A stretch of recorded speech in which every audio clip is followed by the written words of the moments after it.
When you're up against a hostile room of people who don't want to be there, you need real strategies that get results. Welcome to From Hostage to Hero, the show that gives you practical advice you can use right now in the courtroom, boardroom, or classroom. Learn how to move your unwilling audience to one that is invested in what you're saying, eager to participate, and engaged in the process. Learn from the attorney whisperer herself, your host, Sari. Well, hello. Welcome to another episode of From Hostage to Hero. How are you all doing? We are now in December. Can you believe it? Last month of 2020. And I'll be doing some podcasts here on how to gear up for 2021 as we get later into the month. But right now we're going to be talking about this concept of overwhelm. Before we get there, I want to give a shout out to Tyler Rager. Thank you for your review of the podcast. Tyler says, thanks for all your awesome direct input just used in my trial during COVID. Purchase the book as well. Keep up the great work. Well, thank you, Tyler. I will do so. And speaking of COVID trials, we've had 3 recent From Hostage to Hero influenced wins. Of course, they used other things. I don't ever want to take total, credit for those wins, but they all used some aspect of the From Hostage to Hero method.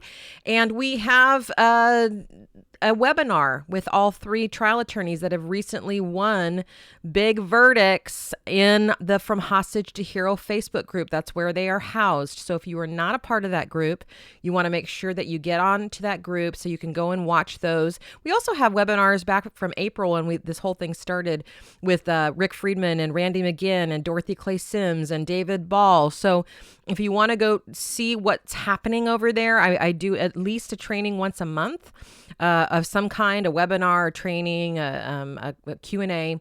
So you want to make sure you get over into that group. It's absolutely free. So yay for COVID wins. And I also have been saying at the beginning of all of those webinars that you don't have to win trial to be able to come on and talk to us about trial. Meaning I don't want to glorify what I think is already way too glorified, the process of winning. Is it great when we win? Yeah. Are we going to celebrate the fuck out of that? Absolutely. But we also want to celebrate those of you who are going to trial and not winning. Because as you've heard from me before, I am all about the fight, not the win. The win is what the jury gets to decide, and we have influence over that. Of course, that's what From Hostage to Hero is all about, but we do not have ultimate control over that.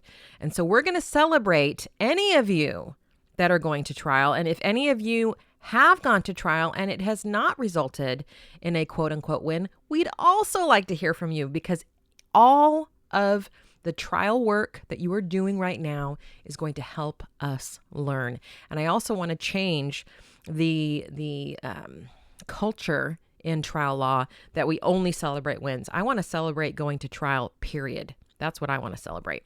So do reach out if you want to share your recent win or loss and how From Hostage to Hero may have assisted you. All right. So today we're talking about overwhelm. December is quite a month for overwhelm. And it may be, I don't know, less or more so during this COVID era where maybe we're not doing as much as we used to, or maybe we're doing more to compensate, depending on where you are. But what I want to talk about in specifics today is the one aspect that causes overwhelm, and that is not being at choice. So let's talk about the importance of choice first to start out with. If you've been following my work, you know that I talk a lot about the brain science of jurors and where their brains are when they start the voir dire process. And so we use the SCARF model developed by David Rock. He's a neurologist. He wrote Your Brain at Work. I believe he's a neurologist. Double check that for me. But anyways, it's a book on neurology, so I'm making an assumption there. I've read the book so many times, I'm now doubting myself. But the SCARF model is a model that says we either reward or threaten the brain based on these 5 factors. And the 5 factors are status, certainty, autonomy, relatedness, and fairness. Now, we ding jurors on all 5 of those, and you can go to previous podcast episodes to listen why that is, particularly the first 5 or 6 podcasts of this whole series goes into that in depth. But the one that's particularly difficult for jurors, and I would say one of the ones that is probably one of the biggest ones for humans in general, is autonomy. Now, autonomy is our ability to make choices and freely move around in our lives without restriction. And so, of course, we absolutely threaten a juror's brain when autonomy is concerned because they don't have a choice. They can't choose to not be there. And if we're thinking now in the COVID era, man, we used to talk about, or I used to talk about jurors being hostages, psychologically or physiologically, but now we're actually physically taking them hostage in terms of their physicalness is now threatened, right? They could get a life-threatening disease just by coming to jury selection. So, man, have we ever upped the odds that we have to play here, or against, I should say, as trial attorneys. We really are up against it now in the COVID area, particularly when it comes to this whole concept of jurors as hostages. So, what does choice do when it comes to autonomy? Well, choice is the antidote to a lack of autonomy, right? When we have choice, we feel better. So when we have choice, the brain views that as a reward when we can choose and be free and make choices. Now, too many choices, that's also a problem, and that can cause overwhelm. But in general, and today I want to talk about not being at choice. For example, in the From Hostage to Hero method, it's all about offering jurors different choices in increasing importance of order. So the first choice that we offer jurors is to be present, to stay, to remain, to start to want to be there because of how we create safety in the first step of the From Hostage to Hero method. The next choice we offer jurors is to engage with us, the material, each other, learn what this is about. Once they're more engaged, now we offer them a choice to commit to us, to our client, to the principles in the case. And by the end of trial, we offer jurors their final and biggest choice, which is to take action. So those choices help jurors release themselves from the hostageness, turn this around to where they want to be there. And we know that when jurors want to be there versus being forced to be there, that is always a better outcome for the plaintiff because the hostage wants to make a decision that's best for them. How do I get out of here the quickest? And that is rarely good for the plaintiff. So that's how choice is playing out in trial. But today I want to talk a little bit about choice and what it has to do with overwhelm. So many clients come in and we do a check-in when in the beginning of our coaching. And I say, hey, what's going on? And constantly I hear, I'm so busy. I'm so overwhelmed, especially around this time of year. And so what is overwhelm? Really, when we're talking about overwhelm, what is it? Well, the way I see it is overwhelm is where we have so much going on that our brain kind of short circuits and just kind of gives up. And we start living in this place of fight or flight. Right? So we're not breathing well. We're not operating at our full capacity. We're in this survival place where we're just trying to get through. In fact, I hear that a lot from clients. I just need to get through this time. Anytime I hear I just need to get through, I know that a client is in overwhelm. And this is not a place that I want you or my clients or anyone to ever have to live in. We never have to be in a position, and this is the big myth, where we just have to get through anything. We can always be at choice. And here's the other thing that I know that clients are in overwhelm is when they say have to. There's just so many things I have to do. I have this deposition. I have this brief I have to write. I have to manage my paralegal. I have to deal with this situation. I have all these things. I have to. And so here's what I want you to get. Overwhelm occurs when you feel you are not at choice. So often when we are feeling overwhelmed, it's because we feel we cannot choose what it is that we want to spend our time and attention on. We feel that the choice has been taken away from us and that we are being forced to have to do everything. And nothing could be further from the truth. And yet this is a trap that so many of us tend to fall in. We start to look at all the things that we are on our to-do list and we look at them and these are all have-tos. Have-tos. Here's the big myth that I really want you to get. And that is that you can do it all. You can't. Most of you, if not all of you listening to this podcast, have more things on your to-do list than you have time to do, especially this week or this month or even next year, right? We will never, ever run out of things to do. That I can guarantee you. There's always things to do.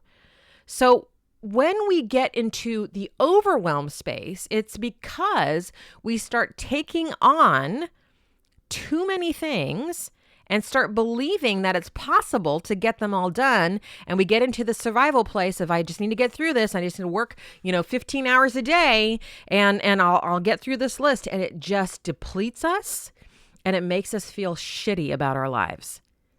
So here's what I want to offer you in today's podcast episode. 3 ways that you can get to choice, that you can now start feeling like life is under your control instead of happening to you, because life is never happening to you. You always have control of how you want to respond to requests, to to-do lists, to people, to all of it.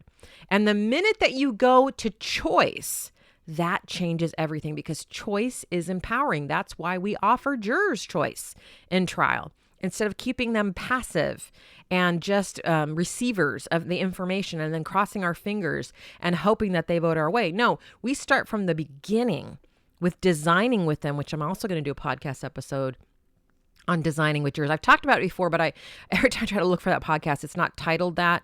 And it was kind of in between some other things I was going to talk about. So I'm going to do an episode that's just dedicated to designing, not just with jurors, but relationships in general.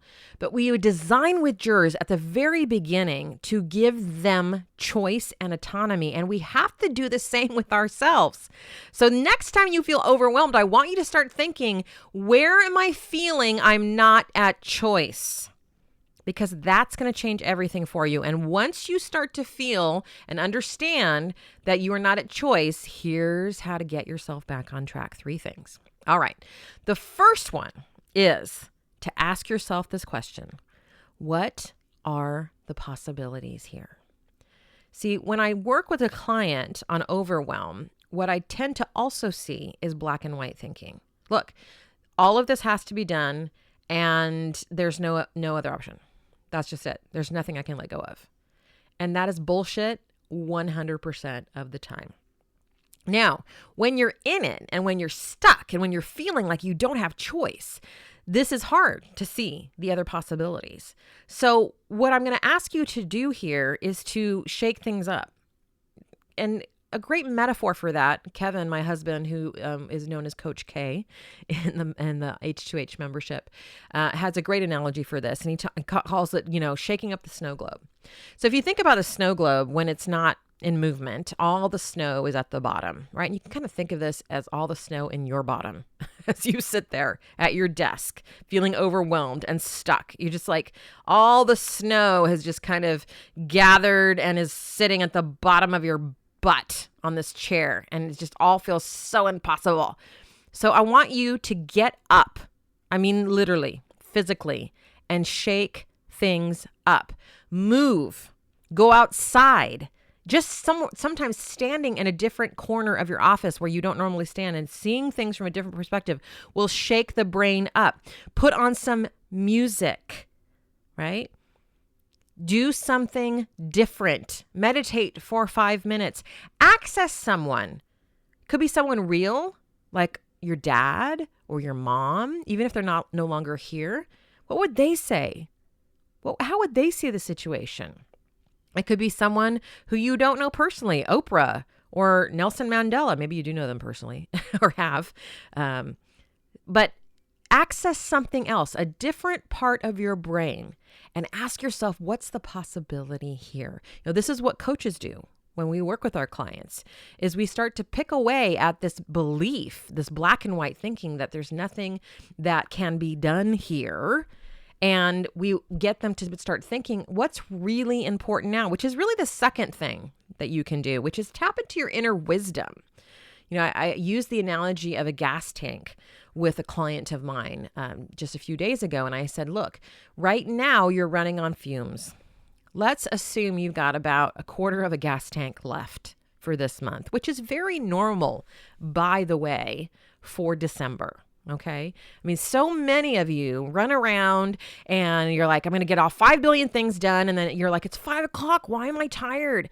Because it's December. It's the end of the year. This is winter. We tend to work against seasons as human beings. We don't take them into consideration, but they have a huge effect on our energy levels. It's darker earlier. It's darker longer. We sleep longer in the winter. This is normal. And what's not normal is you working against not just your nature, but nature in general, right? So most of us are working on lower gas tanks right now. And so my question to her was, if you only have that amount of gas to expend, how do you want to use that? Where do you want to focus that little amount of energy to get you going for the rest of the year, to really end this year and feel good about the choices that you made? And when I asked her that question, it was clear immediately what needed her attention. Suddenly, all of the other things fall away. You can also ask yourself, what is needed now? I asked my client, I said, if you could only focus on one thing, maybe even two, for the rest of the month at work, and that's all you are allowed, what would it be? Immediately she knew the answer. And you do too. When you quiet down the saboteur, which tells you that you have to get everything done and there's nothing that you can let go of, and you start tapping into your inner wisdom and really asking yourself these questions, it becomes very clear what needs your time and what could be put off for right now. Maybe not without consequences. But again, that's the myth. The myth is, I can do it all. You can't. You cannot do it all. That's what you have to let go of. You can also ask yourself, what do I want? Right? What do I want to focus my time on? And when you find that balance of need and want, and you really start focusing on those things and giving yourself a big, huge fucking break right now, because again, it's winter. It's time for bundling up and snuggling in and giving ourselves a little bit of a break. This is not the time to be launching new programs, launching new projects, getting in shape, doing all those things. And if you're doing that, great. But for most of us, this is a time of winding down, of hibernating, of getting into our bodies and into our families and really just focusing on that. So when you have this tapping into your inner wisdom and you look at what is needed now, what do I want, things suddenly start to get much more clear and you get much closer to being at choice. And the third thing is, once you make those choices, once you actually put choice back in your lap and say, I can choose how to spend my time. And when I do choose to spend my time, the overwhelm goes away, because it does. Every time we choose, okay, here's what I'm going to spend my time on. I'm going to say no to this, and this. We feel much more in control, and overwhelm suddenly disappears. But that third piece is, once you make that choice, you have to enforce boundaries. Now, as you've heard me say, or maybe not in previous podcasts, boundaries are not for other people. Boundaries are for you. This is where we get boundaries wrong. We say, well, I have this boundary, that I don't want people to ask me for help and rely on me for these things, but they keep doing it. That's not a boundary. We can't expect other people to first know, even if they do know, accept or respect our boundaries. The boundary is for us in that we clearly communicate, I am not available to help in this way, at least during this month. And when someone pushes, the boundary now is, here's what I'm going to do when someone pushes. I'm going to say no. I'm going to offer them another resource. I'm going to tell them not yet, but I can do it next month, or whatever that may be. The boundary is for you, not for them. How are you going to handle it when somebody pushes? Because this is where we get into trouble, right? Because this is where, well, I could let this go, but it's going to hurt this person's feelings. Or I could let that go, but then my client will be upset. Listen, the reason why the person's feelings are going to be upset or the client is going to be upset is because you didn't have a boundary in the first place. You agreed, because you hold the belief that you can do everything, to take this on when you really couldn't. So it's not the saying no that's the problem. It's not saying no in the first place. It's getting clear on what it is we want to spend our time on and how we want to live our lives before we get into this problem. That's really going to help. But now that we're in it, we just need to do our best to clean up the mess that we created and say, I'm sorry I took on too much. I'm going to have to refer you over here, or I'm going to have to ask you to figure this out for yourself, if it's, for example, your paralegal, or whatever it may be, because you come first. Overwhelm is always about not being at choice. The minute that you start making choices and start saying no and start having boundaries, the overwhelm will go away. And if you want to come and argue with me and say, I just can't say no, bullshit. Yes, you can. You are always at choice. Always. Doesn't mean your choices won't come with consequences. But even if you choose to have a hectic schedule and you say to yourself, look, I'm not going to get everything done the way that I'd like to get it done, but I'm choosing to do my best and stay with this hectic schedule, even that will take you out of overwhelm. Yes, you will be harried and busied and probably overworked, but at least you won't be overwhelmed. Why? Because you'll be at choice. Choose it. Whatever you're choosing. If you want to say, I can't say no to something, fine, then choose that. I'm choosing not to say no. I'm choosing to be super busy. I'm choosing to not spend time with family right now and not exercise. And that in itself will reduce your overwhelm. Why? Because it's from choice. You always have choice. It's when you think you don't that overwhelm comes in. So choose, my friends, choose wisely and watch your overwhelm disappear. All right, talk soon.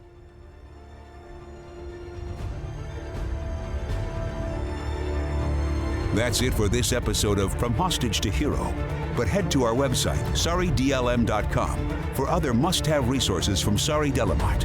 Read the transcript of this podcast, watch trial tip videos, or download your free copy of Sari's article, Why Jurors Hate the Hobby Question. We're glad you joined us today, and until next time, remember that to lead a hostage to freedom, you must first free yourself.